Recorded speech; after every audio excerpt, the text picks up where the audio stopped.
नमस्कार जनताठी स्वागत। Star film award अनुष्ठान तरफ भुवनेश्वर उत्कल मंडप रे स्टार फिल्म अवार्ड समारोह अनुष्ठित हो जाए। 4 जन को जीवनव्यापी साधना सम्मान प्रदान कराई। हास्य अभिनेता जयराम सामल, संगीत निर्देशक मोहम्मद मुशीर, निर्देशक रमेश महांती, वरिष्ठ सिने समालोचक दिलीप हाली को यही सम्मान दि जाए।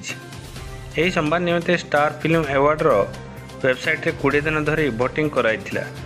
एथे प्रथम होइतिबा 18 जन कलाकार और टेक्नीशियन को मध्य सम्मानित कराई। एथिस अन्य 25 विभाग में अनेक कलाकार एवं उद्योगी को स्टार फिल्म अवार्ड दि जाए। कार्यक्रम मुख्य अतिथि भाव खंडपड़ा विधायक सौम्य रंजन पट्टनायक, मुख्य वक्ता भाव police commissioner doctor Sudhanshu Sadangi, सम्मानित अतिथि भाव मो कॉलेज अध्यक्ष आकाश Das Nayak, Swasti group CMD JK Mahanti, IAS Parthasarathi Mishra, Gupta power MD Mahendra Gupta, OPS chairman LC Pattnaik, Indian Oil EDPC Choubey, Sukriti Pattnaik प्रमुख जोगदे। यही अवसर में मंच को रंगीन करथिला लुबन टुबन को ग्रुप डांस। सम्मान प्रदान उत्सव पर सांस्कृतिक कार्यक्रम में दर्शक विभोर होते। अनुष्ठान चेयरमैन रमेश बारिक, सभापति लुटू महांती, संपादक रवींद्रनाथ पंडा, कन्वेंशन श्रीधर मार्गा, उपसभापति लोकनाथ दास, सह संपादक अतीश कुमार राउत प्रमुख उपस्थित रही। भुवनेश्वर विजय कुमार गौड़ का रिपोर्ट, जनता न्यूज।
जो फिल्म अवार्ड को देखी केमती कौन कहे तो मुझे साधुवाद देवी आम जन प्रयोजक अच्छा जो मैंने आज स्टार फिल्म अवार्ड जो मैंने आयोजन कर कह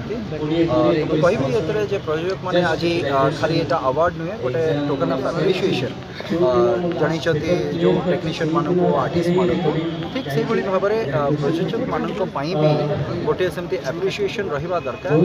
आम समस्ते जत्नवान हवा दरकार जमी जड़े प्रयोजक प्रयोजक बंचिकी रहिले आमर चलचित्र जगत बंचिकी तेणुक आम समस्ते प्रति जत्नवान हवा उचित से सरकार नहीं कलाकार नहीं टेक्नीशियन प्रत्येक